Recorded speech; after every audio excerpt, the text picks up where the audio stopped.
el Evangelio según San Lucas 4. Vamos a estar leyendo del 14 al 21. En el nombre del Padre, del Hijo y del Espíritu Santo. Dice así: Jesús regresó a Galilea en el poder del Espíritu, y se extendió su fama por toda aquella región. Enseñaba en las sinagogas y todos lo admiraban. Fue a Nazaret, donde se había criado, y un sábado entró en la sinagoga, como era su costumbre. Se levantó para hacer la lectura y le entregaron el libro del profeta Isaías.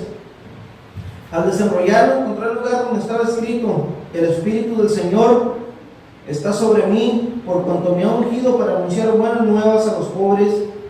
Me ha enviado a proclamar libertad a los cautivos y dar vista a los ciegos, a poner en libertad a los oprimidos, a pregonar el año de favor del Señor. Luego enrolló el libro, se lo devolvió al ayudante y se sentó. Todos los que estaban en la sinagoga lo miraban detenidamente, y él comenzó a hablarles: Hoy se cumple esta escritura en presencia de ustedes. Amén. Pueden tomar asiento, hermanos. Vamos a estar predicando bajo el tema: El Señor es nuestro Salvador. Amén. Mire, en esta enseñanza el deseo es poder mostrar a través de las Escrituras cómo nuestro Señor Jesús es nuestro sanador, espiritualmente hablando, físicamente y emocionalmente. No solamente nos liberta en el espíritu, sino que también nos da sanidad física y nos da sanidad emocional. En este versículo que acabamos de leer, dice que el Espíritu del Señor está sobre mí, por cuanto me ha ungido para anunciar buenas nuevas a los pobres. Me ha enviado a proclamar libertad a los cautivos. Ahí está hablando espiritualmente, a los cautivos espiritualmente. Dar vista a los ciegos. Ahí está hablando en lo físico. Y dice: para poner en libertad a los oprimidos. La opresión es algo emocional. Entonces, tratamos de desarrollar este tema, mi hermano. Sabe que en los últimos años de mi caminar cristiano, que ya son varios, gracias a Dios, vamos para 13 años, 14 años.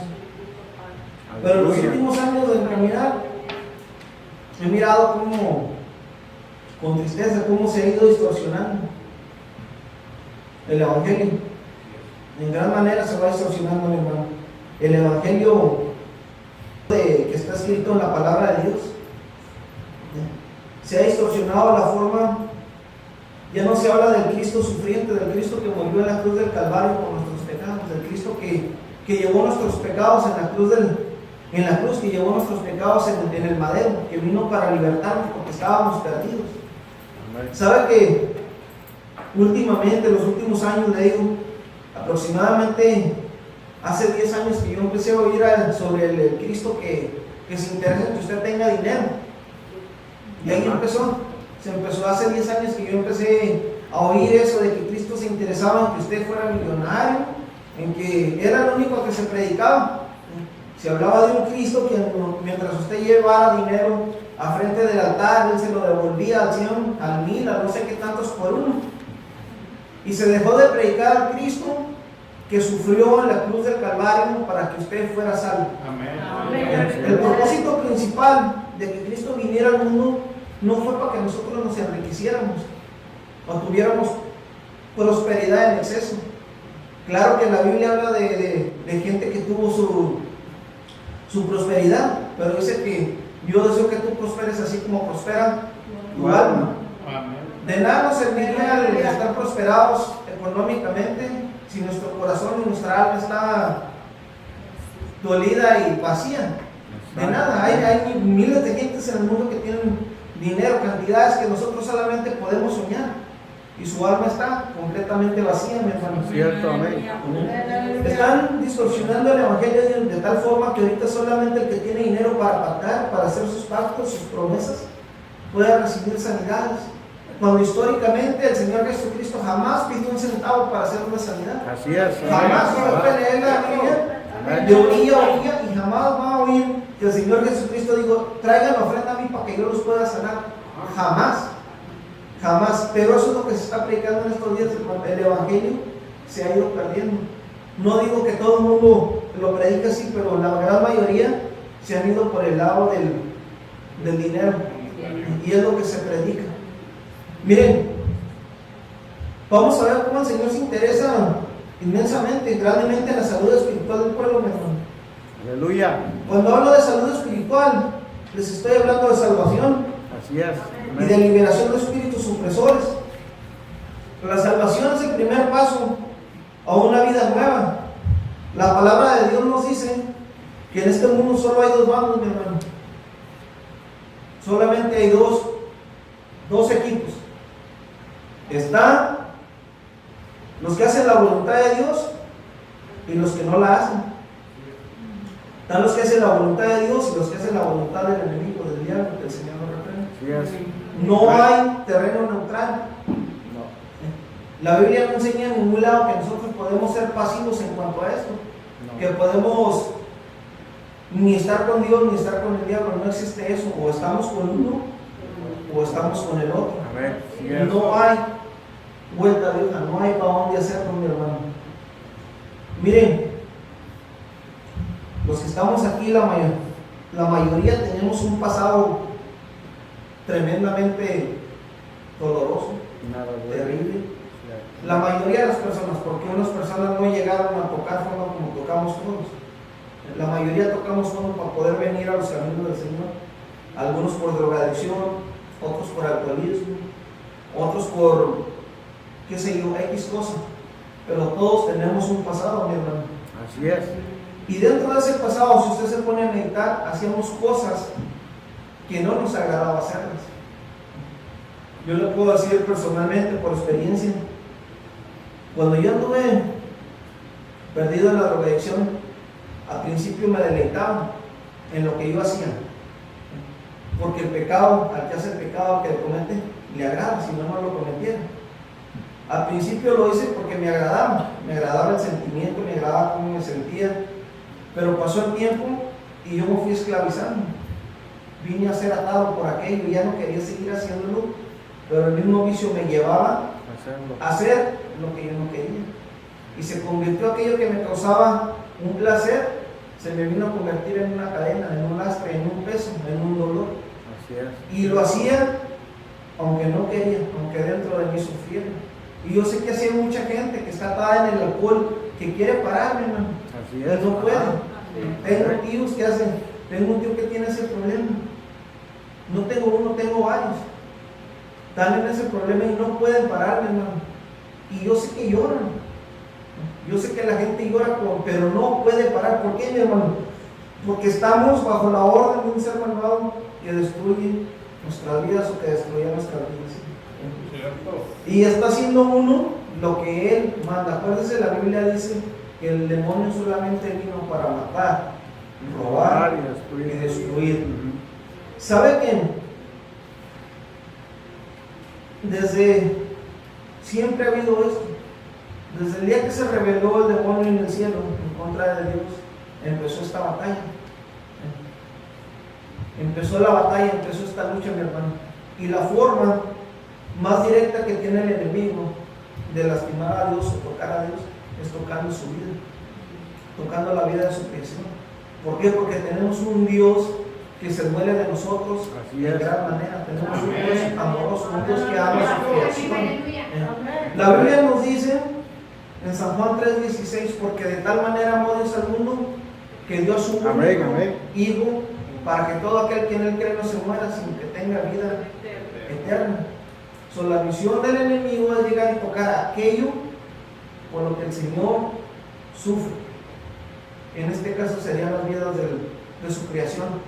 Éramos usted, era yo, nuestros familiares, con el propósito de destruirnos a nosotros y asimismo estar tocando el corazón de Dios para lastimarlo.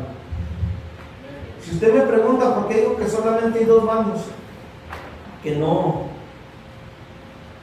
nos podemos hacer ni un lado ni a otro, acompáñeme a Efesios 2:1 1 al 10, mi hermano, para responderle con la Biblia. ¿Por qué? Amén. La Biblia nos da esta enseñanza en Efesios 2 del 1 al 10, dice: en otro tiempo ustedes estaban muertos en sus transgresiones y pecados. Ajá. ¿Estábamos qué? Muertos. Estábamos muertos en nuestras transgresiones y pecados, dice, en los cuales andaban conforme a los poderes de este mundo. Se conducían según el que gobierna las tinieblas, según el espíritu que ahora ejerce poder en los que viven en la desobediencia. En ese tiempo también nosotros vivíamos como ellos, impulsados por nuestros deseos pecaminosos, siguiendo nuestra propia voluntad y nuestros propósitos. Como los demás éramos por naturaleza objetos de la ira de Dios, dice. Pero Dios, que es rico en misericordia, por su gran amor por nosotros, nos dio vida con Cristo, aun cuando estábamos muertos en nuestros pecados. Por gracia, ustedes han sido salvados, dice, y en unión con Cristo Jesús, Dios nos resucitó y nos hizo sentar con Él en las regiones celestes para mostrar en los tiempos venideros la incomparable riqueza de la gracia que por su bondad derramó sobre nosotros en Cristo Jesús. Porque por gracia ustedes han sido salvos mediante la fe. Esto no procede de ustedes, sino que es regalo de Dios, no por obras para que nadie se jacte, porque somos hechura suya. Somos hechura de Dios, creados en Cristo Jesús para buenas obras, las cuales Dios dispuso de antemano a fin de que las pongamos en práctica. Amén. Al principio dicen que hacíamos o nos conocíamos según el que gobierna las tinieblas. La Biblia llama al demonio, al Satanás lo llama el príncipe de este mundo. Por eso le digo que hacemos la voluntad de Dios o hacemos la voluntad del enemigo. Solamente hay dos reinos, no hay más. Pero dice que vino Dios y nos libró y nos dio vida. Amén. Nos resucitó, nos pasó de muerte a vida. La Biblia lo dice que nos dio vida y vida en abundancia. Amén. Gloria a Dios. Aleluya. Ahora usted puede entender por qué hacíamos tantas cosas que no convenían cuando estábamos muertos espiritualmente. Físicamente estábamos vivos. Usted puede mirar tanta gente que físicamente camina, habla, come, todo lo que es una persona viva, pero espiritualmente están muertos, están vacíos, no hay nada dentro de ellos, sino dolor, iras, contiendas, celos, tanta cosa, y se manejan conforme a eso.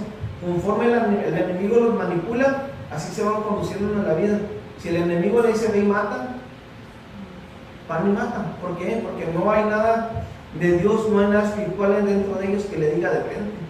Eso no está bien.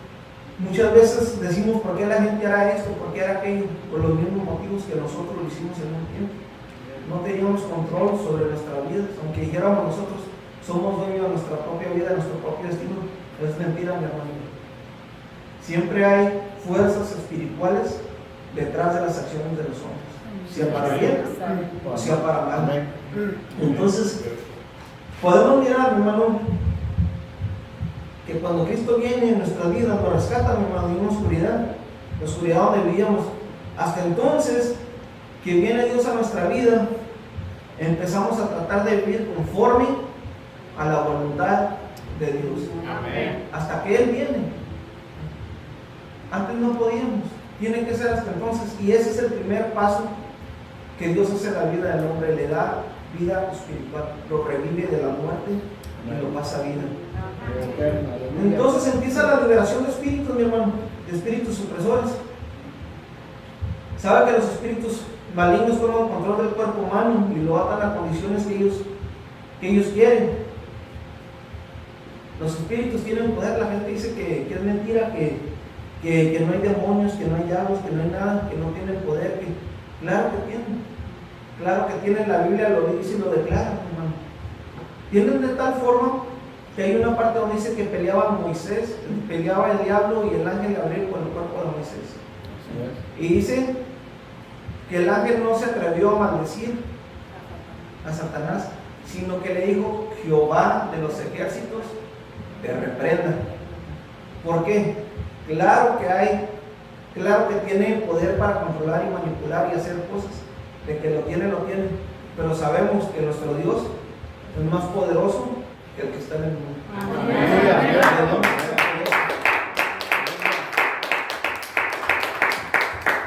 Mire, hermano, en Mateo 8 nos da una enseñanza de un espíritu controlando el cuerpo de un hombre.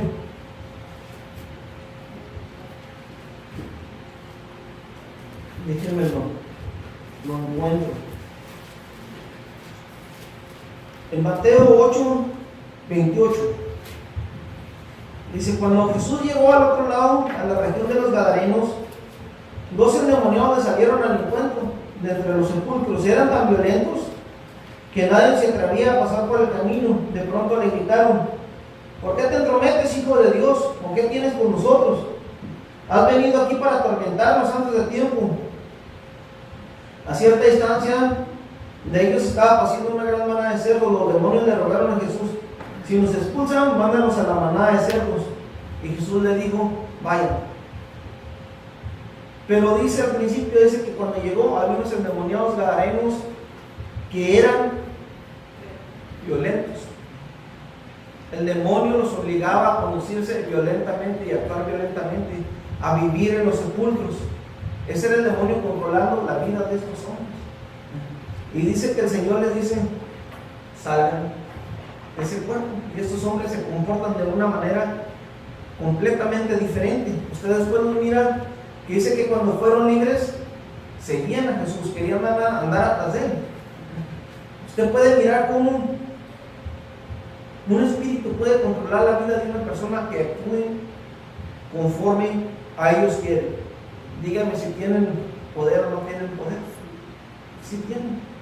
Si tienen, necesita uno reconocer con quién está peleando, contra quién está peleando, y necesita uno conocer en quién está confiando para poder derrotar las fuerzas del enemigo. Por nuestra cuenta jamás vamos a poder, jamás. Es imposible. Y mire que a veces habla uno barbaridad y media, como si de veras tuviera una autoridad en uno mismo para poder hacer las cosas. Mientras no se sujete uno a Dios y Dios no haga las cosas, jamás vamos a poder nosotros luchar contra un espíritu, por cuanto somos carne. Miren, más adelante en Mateo 9:32 nos dice esto: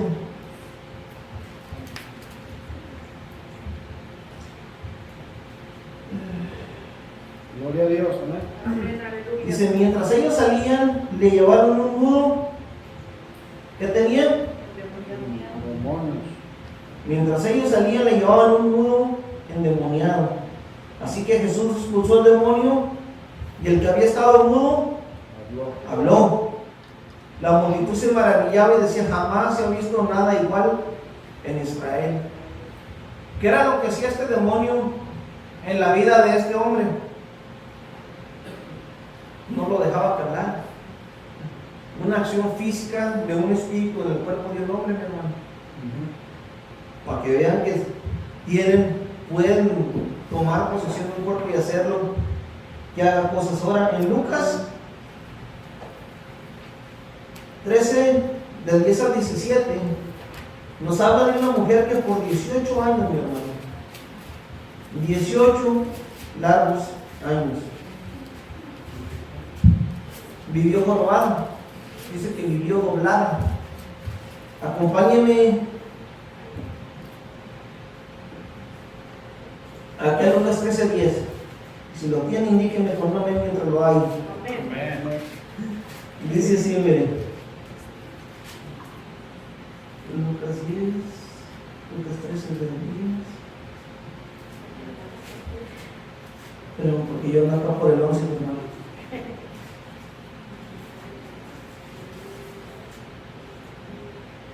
Dice: un sábado Jesús estaba enseñando en una de las sinagogas, y estaba ahí una mujer que por causa de un demonio llevaba 18 años enferma, andando encorvada, y que de ningún modo podía enderezarse. Cuando Jesús la vio, la llamó y le dijo: mujer, queda libre de tu enfermedad. Al mismo tiempo le puso las manos sobre ella, y al instante la mujer se enderezó y empezó a alabar a Dios. Indignado porque Jesús había sanado en el sábado al jefe el jefe de la sinagoga intervino dirigiéndose a la gente. Hay 6 días en que se puede trabajar, así que vengan esos días para ser sanados y no el sábado. Hipócrita, les contestó el Señor, ¿acaso no desata cada uno de ustedes a su buey, su burro, en sábado y lo saca del establo para llevarlo a tomar agua? Sin embargo, esta mujer, que es hija de Abraham, y a quien Satanás tenía atada durante 18 largos años, no se le debía quitar esta cadena en sábado. Nuevamente, se da cuenta quién tenía atada a esta mujer. Dice que Satanás la tenía atada por 18 años, de modo que no podía enderezar su cuerpo, se mantenía doblada. Me llama la atención que esta mujer dice que estaba en la sinagoga, estaba en el templo, y aún así Satanás la tenía atada aún dentro de la iglesia. Muchas veces venimos y traemos cadenas de ataduras aún estando aquí dentro. Muchas veces no hemos aprendido lo que Dios puede hacer en nuestra vida. No sabemos clamar, hemos oído, pero no alcanzamos a ser libres. Nuestra fe no ha llegado a ese punto.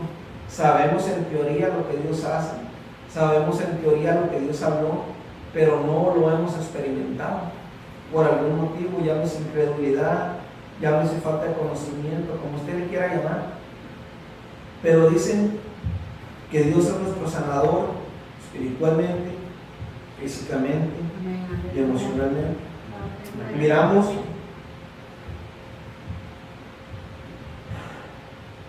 cómo por 18 años esta mujer vivió doblada o jorobada a causa de un demonio. Esto nos da a entender el poder que los demonios tienen para causar daño a la humanidad. Porque de que hay. Desafortunadamente, mi hermano, hoy en día muy poco se habla, muy poco se enseña de esos temas.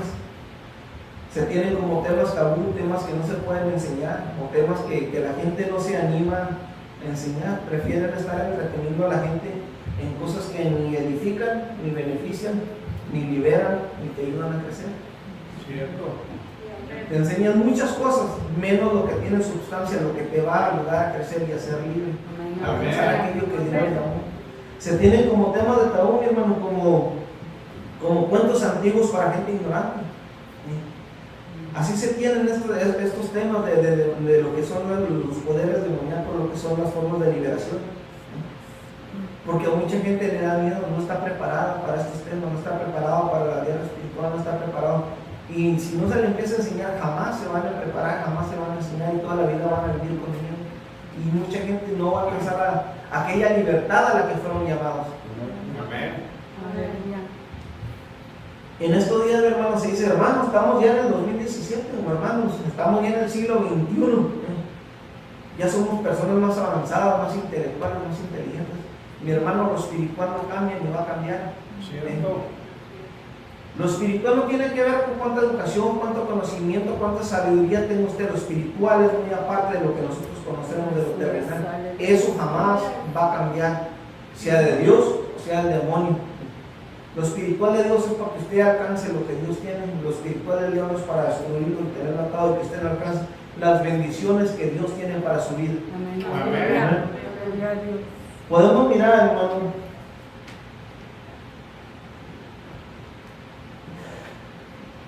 hablando de sanidad física. Vamos a hablar de eso, que Dios se interesaba en sanidades espirituales y físicas del cuerpo. Vamos a mirar en San Juan 5:1-9. Dice, algún tiempo después se celebraba una fiesta de los judíos y subió Jesús a Jerusalén. Había ahí, junto a la puerta de las ovejas, un estanque rodeado de 5 pórticos, cuyo nombre en arameo es Betsaida, o Betsaida, dice. En estos pórticos se hallaban tendidos muchos enfermos, ciegos, cojos y paralíticos. Entre ellos se encontraba un hombre inválido que llevaba enfermo 38 años. Cuando Jesús lo vio ahí tirado en el suelo y se enteró que ya tenía mucho tiempo de estar así, le preguntó, ¿qué quieres quedar sano? Señor, respondió, no tengo a nadie que me meta en el estanque mientras se agita el agua. Y cuando trato de hacerlo, otro se mete antes. Levántate, recoge tu camilla y anda, le contestó Jesús. Al instante aquel hombre quedó sano, así que tomó su camilla y echó a andar, pero ese día era sábado. Dice que había este pozo que estaba frente a la puerta de Betsaida, que dice que de cuando en cuando descendía un ángel y agitaba el agua, y el que lograra entrar primero quedaba sanado. Y podemos mirar, mi hermano, que nos habla de un hombre inválido por 38 años, mi hermano. 38 largos años. Que este hombre se arrimaba al estanque con la esperanza de ser sanado, mi hermano. 38 años con esa esperanza. Yo no sé si se arrastraba para llegar hasta el estanque o cómo llegaba. Pero dicen, por prueba que este hombre que no tenía nadie que lo metiera del agua, este hombre estaba solo. Dice que cuando él trataba de arrastrarse, él trataba de aventarse, otro ya había metido, tenía quien le ayudara y lo metían primero que él y sanaba. Ok. Este hombre, mi hermano, estaba como muchos de nosotros nos encontrábamos, o muchos nos encontramos hasta este momento, esperando una señal, esperando un ritual, esperando una imposición de manos, esperando un ungimiento con aceite, o todo lo que se haga hoy en día, esperando una palabra profética, que llegue un profeta y te diga, el Señor me muestra que estás en... Algo está esperando uno como esperaba este hombre, no este hombre esperaba que se quitaran las aguas. Amén, aleluya. Entonces, viene el Señor, viene el Sanador, el que tiene el poder para hacer lo posible, lo imposible posible, hermano. Y nos pregunta, ¿quieres ser sano? ¿Quieres ser libres? Y muchas veces respondemos como aquel paralítico, Señor, nadie ha orado por mí, nadie me ha hecho palabra profética.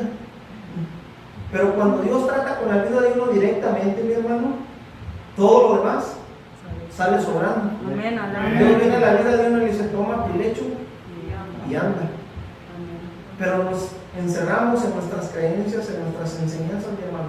Y esperamos que llegue alguien, como le digo, muchos tenemos problemas que no nos dejan avanzar. Y estamos esperando que venga un profeta a hablarnos sobre nuestro problema. Esperamos que venga alguien a orar sobre nosotros con imposición de manos o cosas así, en vez de nosotros clamar al Señor. Y el Señor, a través de su palabra, diciéndonos, quiere ser santo, quiere ser libre. Y nosotros estamos como el paralítico, diciendo, Señor, no tengo quien me ayude o quien me lleve, cuando el mismo Señor llega y se presenta y dice, yo soy tu Sanador. Yo soy tu Sanador.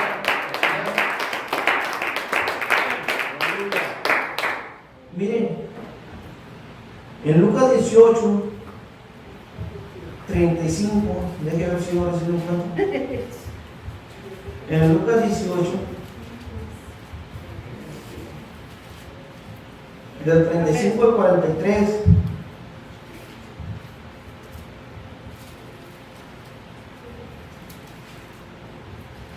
nos habla así.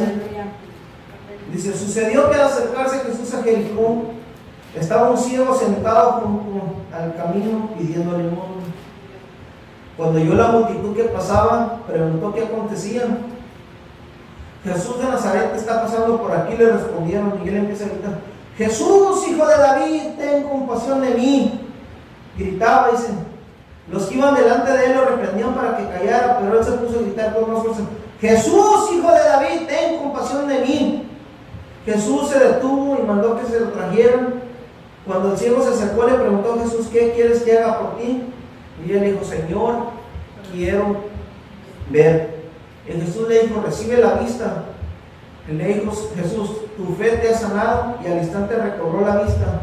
Entonces, glorificando a Dios, comenzó a seguir a Jesús, y todos los que lo vieron daban alabanza a Dios. En este caso, mi hermano, podemos ver a una persona ciega pidiendo limosna, sentado. Eso era lo que no podía hacer otra cosa este hombre.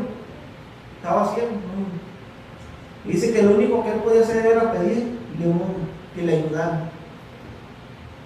Pero cuando oye que Jesús va pasando, por el camino empieza a gritarme: ten misericordia de mí. Jesús, ten misericordia de mí, clamaba aquel hombre. Y podemos ver también cómo llega el desanimador. Llega una persona a desanimarnos y le dice: no te molestes, no te va a oír, tú no lo mereces. Así obra el enemigo, mi hermano. Así obra el espíritu de desánimo. Te dice: jamás vas a alcanzar eso, jamás. El Señor no te puede oír a ti. Tú no eres nadie para que el Señor te oiga. Eso es un espíritu de desaliento que llega a la vida de la persona, y muchas veces lo creemos y estamos como este ciego, sin una limón, algo que caiga en nuestras vidas. Pero podemos mirar, mi hermano, cómo el Señor se duele de este hombre cuando empieza a clamarle. La Biblia en Jeremías dice: clama a mí y yo te responderé y te mostraré cosas grandes. También dice la palabra de Dios que aquel que a Él clama, Dios jamás lo rechaza. Amén. Tenemos un Dios, mi hermano, que se duele de nosotros. Estamos pasando muchas veces por situaciones donde no podemos ver nada, mi hermano. Todo se ha puesto negro, todo se ha puesto difícil, pero acuérdense que Jesús es nuestra esperanza.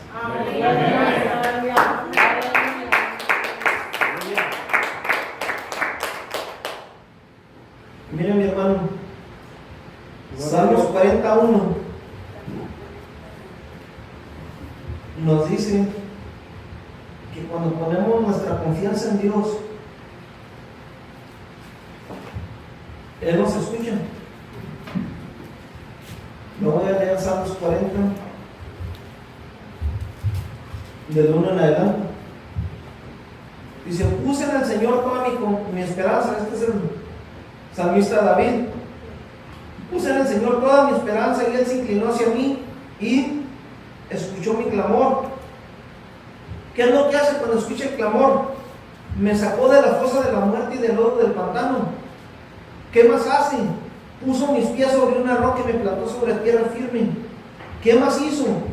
Puso en mis labios cántico nuevo, un himno de alabanza a nuestro Dios.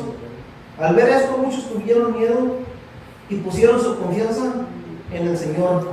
Amén. Dichoso el que pone su confianza en el Señor y no recurre a los idólatras ni a los que adoran a dioses falsos. Muchas son, Señor, mi Dios, las maravillas que tú has hecho. No es posible enumerar tus bondades a favor nuestro. Si quisiera anunciarlas y proclamarlas, serían más de lo que puedo contar.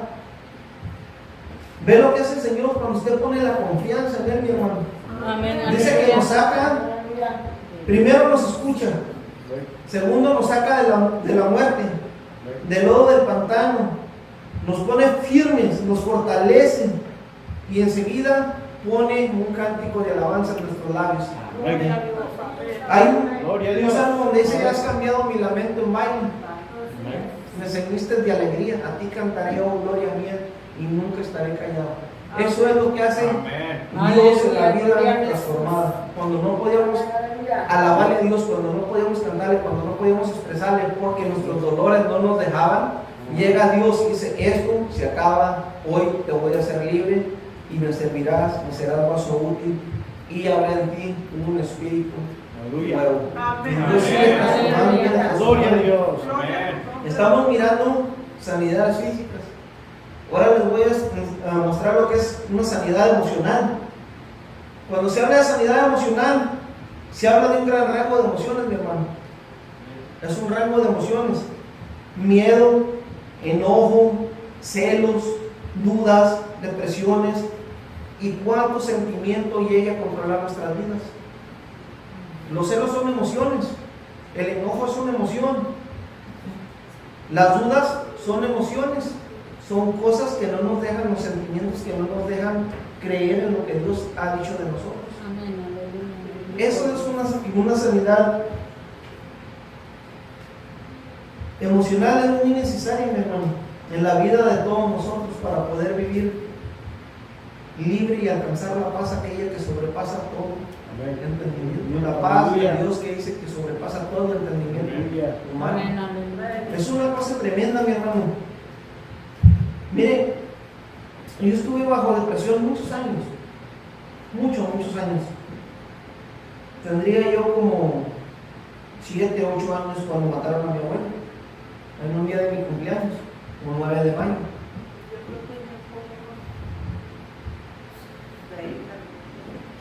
Dice mi mamá que yo creo que tenía como 6 años, yo no me acuerdo. Estaba muy pequeño, pero sé que fue en esos tiempos.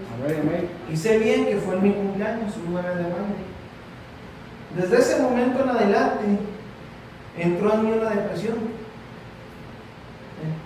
Cada año que llegaba mi cumpleaños, yo me acordaba de la muerte de mi abuelo. Yo a mi abuelo lo miré cuando lo trajeron tendido en la caja de una camioneta, cubierto con una sábana. Yo miré cuando mi padre lo lavó y le estaba quitando su sangre de su cara, de su cuerpo. Yo miré eso y entró una depresión en mí tremenda, y cada año que pasaba aumentaba esa depresión. Mi abuelo nos quería mucho, mi abuelo nos traía para arriba y para abajo. Él nos navegaba como mi papá. Prácticamente hasta los 8 años él nos cargaba. Entonces llegan y nos lo arrebatan y entra esa depresión en mi vida. Déjenme le digo que esa depresión duró en mí hasta el 2004. Fueron años depresivo y cargando un odio dentro de mi corazón que no me dejaba hacer nada más que pensar en la muerte de mi abuelo y en vengar.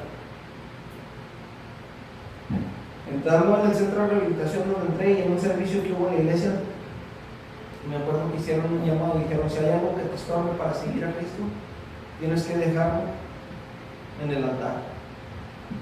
Y yo dejé 2 cosas en el altar.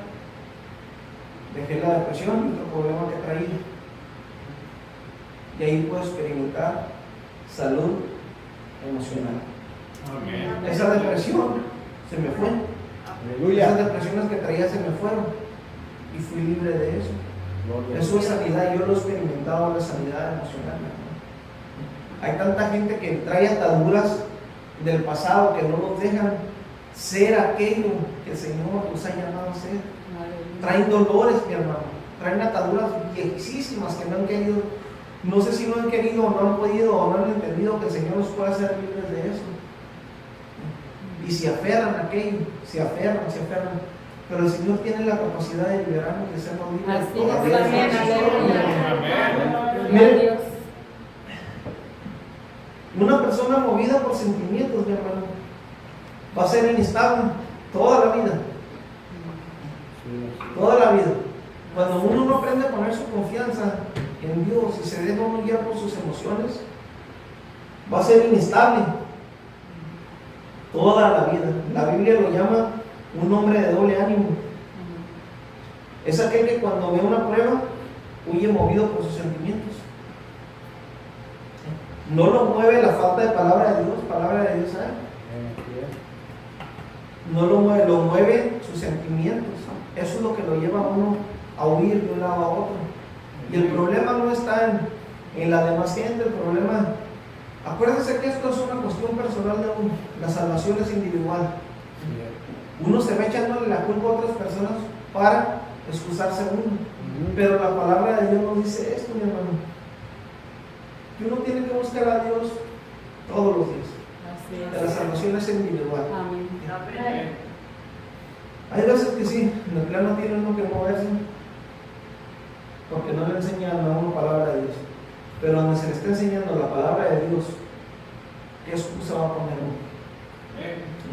Donde se le está enseñando a uno lo que la palabra de Dios dice, se acaban las excusas. Así es, amén, aleluya. Miren, en el libro de Santiago,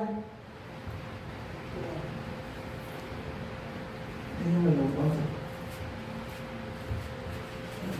Santiago 1,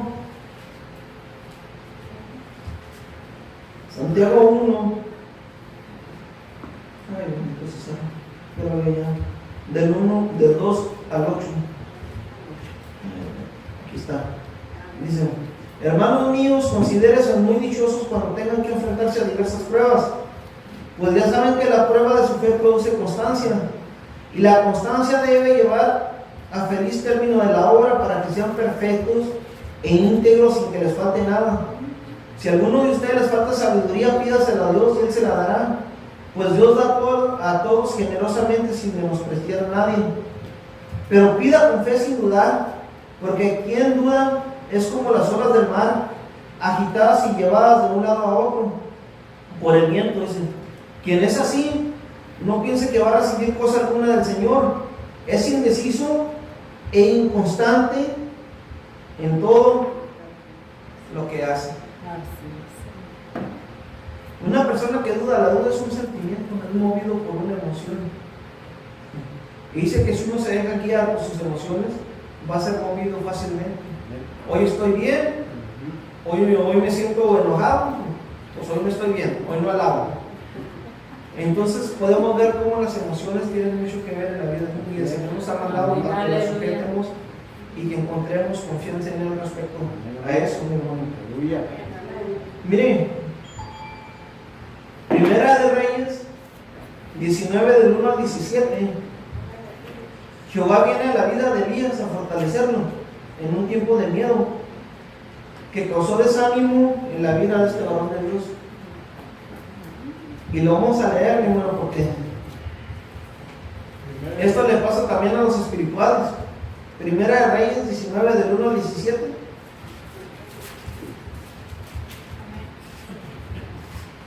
Esto no es nada más para la gente que no lee, que no estudia, que no cree, que no tiene confianza, mi hermano. Los sentimientos son del 1 al 17. Esto es para toda la gente, mi hermano. Si no controla uno las emociones a tiempo, le ganan a uno. Dice, acabe con toda Jezabel todo lo que Elías había hecho y cómo había matado a todos los profetas a filo de espada. Entonces Jezabel envió un mensajero que le dijera a Elías, que los dioses me castiguen sin piedad si mañana a esta hora no te he quitado la vida o no te he matado, como tú se la quitaste a ellos, hablando de los profetas de Baal.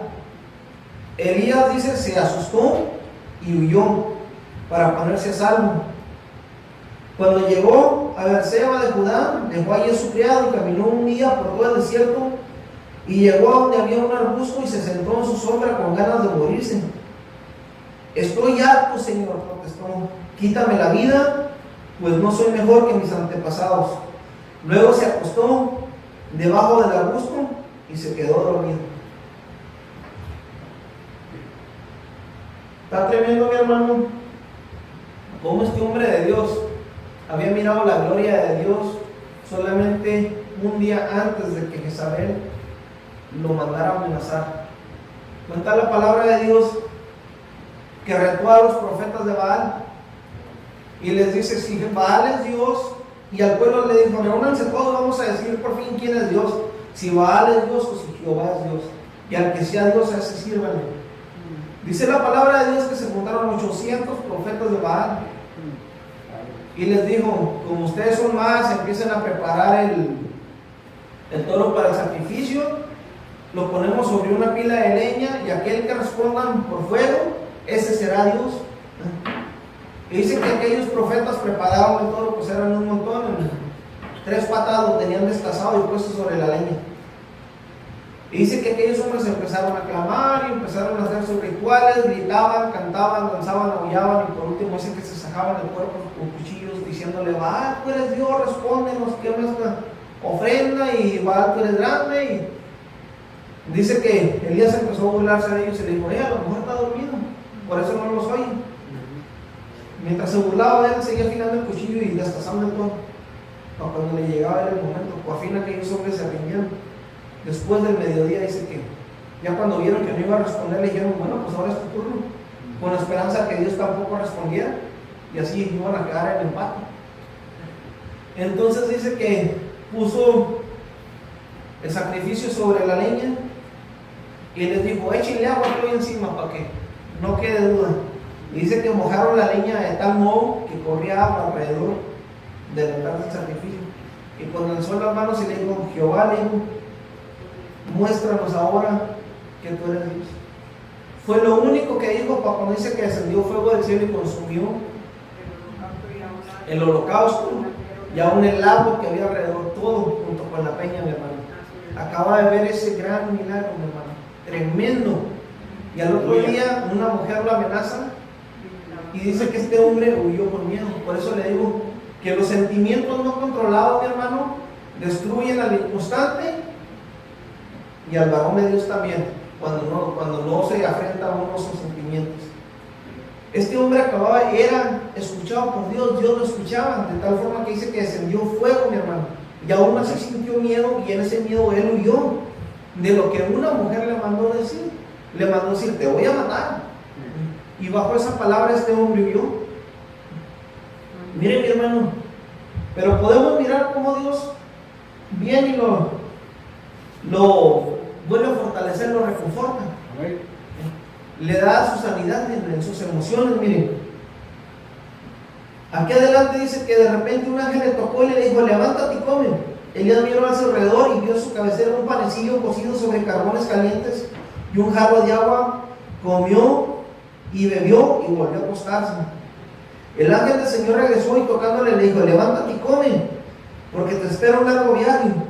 Elías se levantó y comió y bebió. Una vez fortalecido por aquella comida, viajó 40 días y 40 noches hasta que llegó a Horeb, el monte de Dios, y ahí pasó la noche en una cueva. 40 días, mi hermano, con un pan y un agua que le trajo un ángel, para que vean cómo fortalece la comida de Dios, mi hermano. Amén, aleluya. Más tarde la palabra del Señor vino a él. ¿Qué haces aquí, Elías? Le preguntó. Dice: me consume mi amor por ti, Señor Dios. No le dijo: tuve miedo. Es que así somos, mi hermano. No le dijo: tuve miedo que me matara Jezabel. Le dijo: no, es que el cielo por ti me consume, Señor. Me consume mi amor por ti, Todopoderoso. Le respondió él: los israelitas han rechazado tu pacto, han derribado tus altares y tus profetas los han matado a filo de espada. Yo soy el único que ha quedado con vida. Y ahora quieres matarme a mí también. El Señor le respondió: sal y preséntate ante mí en la montaña, porque estoy a punto de pasar por ahí. Como heraldo del Señor vino un viento recio tan violento que partió las montañas, se hizo añicos las rocas. Dice: pero el Señor no estaba en el viento. Al viento le siguió un terremoto, pero el Señor tampoco estaba en el terremoto. Tras el terremoto vino un fuego, pero el Señor tampoco estaba en el fuego. Y después del fuego vino un suave murmullo. Cuando Elías lo oyó, se cubrió el rostro con el manto y saliendo se puso a la entrada de la cueva. Entonces oyó una voz que le dijo: ¿qué haces aquí, Elías?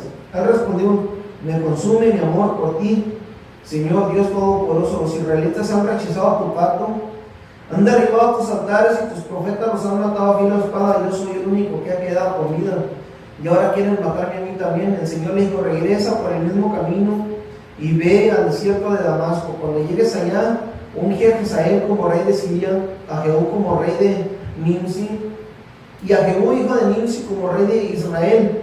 Unge también a Eliseo hijo de Safat de Abel Mehola para que te suceda como profeta. Jehú dará muerte a cualquiera que escape de la espada de Hazael, y Eliseo dará muerte a cualquiera que escape de la puerta de Jehú. Sin embargo, dice: yo preservaré a 7,000 israelitas que no se han arrodillado ante Baal ni lo han besado. Muchas veces, mi hermano, el desánimo nos gana. Pensamos que no vale la pena luchar con lo que Dios nos ha llamado, porque no vemos resultados con nuestros ojos, mi hermano. Muchas veces llega el enemigo y dice: ¿para qué luchas? ¿Para qué sigues? Esto no vale la pena. Mira la iglesia, tantas vacas están vacías. Y llega el desánimo y lo empieza uno a sacar para afuera, Pero acordémonos esto, mi hermano, que aunque hubiera una sola persona aquí, Dios siempre tiene más de 7,000 alabando. Aunque usted fuera el último, mi hermano, que usted se creyera el último, Dios siempre tiene gente que le va a servir y le ha servido. Y dice la palabra de Dios que en aquel día vamos a estar todos reunidos ante la mesa de Dios alabando. Amén. Que no sea desánimo, que no sean sus emociones lo que la saquen de la iglesia. No deje jamás que eso lo aparte de la voluntad de Dios para su vida. Aleluya. Miren, Gloria a Dios. las emociones y sentimientos también hicieron presentes en el Señor, en la vida del Señor Jesucristo, mi hermano. A Él también lo tentaron. Ahora pregúnteme por qué. Qué bueno que me pregunta. Y dice, las emociones y sentimientos también se hicieron presentes en el Señor Jesús en el momento más grande de su prueba, que fue en el Getsemaní. La prueba del Señor Jesucristo, la prueba más grande, es cuando dice que se postró en el huerto del Getsemaní, angustiado. Dice que estaba angustiado hasta la muerte, porque él mismo dijo, oren conmigo porque estoy angustiado, terriblemente angustiado hasta la muerte. Y dice que oró de tal forma que gotas de sangre salían de sus sienes. Científicamente hablando científicamente, estaba mirando, dicen que cuando llega la gente a un punto de estrés tremendo, se revientan los vasitos capilares por debajo de la piel y brota la sangre como sudor. El Señor Jesucristo estaba bajo un estrés terrible, mi hermano, porque Él sabía lo que iba a pasar al día siguiente. Él siempre supo que Él iba a morir en la cruz del Calvario. La prueba o la muerte del Señor Jesucristo no estuvo en la cruz del Calvario. La cruz del Calvario fue su victoria. Ahí Él venció al diablo y sus enemigos. Y a su, Gloria a Dios. ahí dice que ahí venció al diablo, venció los pecados, ahí venció todo el Señor Jesucristo. La prueba más grande del Señor Jesucristo fue en el huerto de Getsemaní. De tal forma que Él dice al Señor le dice, Padre, si es posible, haz que pase de mí esta copa, pero no se haga como yo quiero, hágase tu voluntad, no la mía. El Señor bien pudiera haber huido como Elías, pero Él no dejó que los sentimientos, sus emociones, vencieran. Dice que Él venció a sus emociones y sus sentimientos y dijo, Padre, hágase tu voluntad. Amén. Y en la cruz del Calvario dice la Biblia que exhibió públicamente al diablo y a sus demonios. Ahí puede estar ahí estuvo la victoria. Y usted puede mirar, hermano, cómo nos muestra un Jesús angustiado, pero dispuesto a hacer la voluntad de Dios, y a pesar de sus sentimientos, venció. ¿Sabe? Cuando nos encontramos sanidad emocional, nuestra perspectiva de la vida cambia, o nuestra visión de la vida cambia. Cuando nuestra esperanza está puesta en Dios, no hay sentimiento que nos pueda alejar de Él. El que encuentra fortaleza en Dios puede decir que aunque tiemblen los montes y se parta la tierra, en Dios estará mi confianza.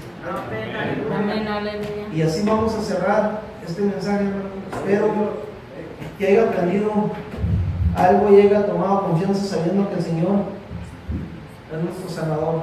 Amén, aleluya. Físicamente, y emocionalmente. Amén. Y ahora, mi hermano, le voy a dejar el lugar a quien corresponde. Aleluya. Amén.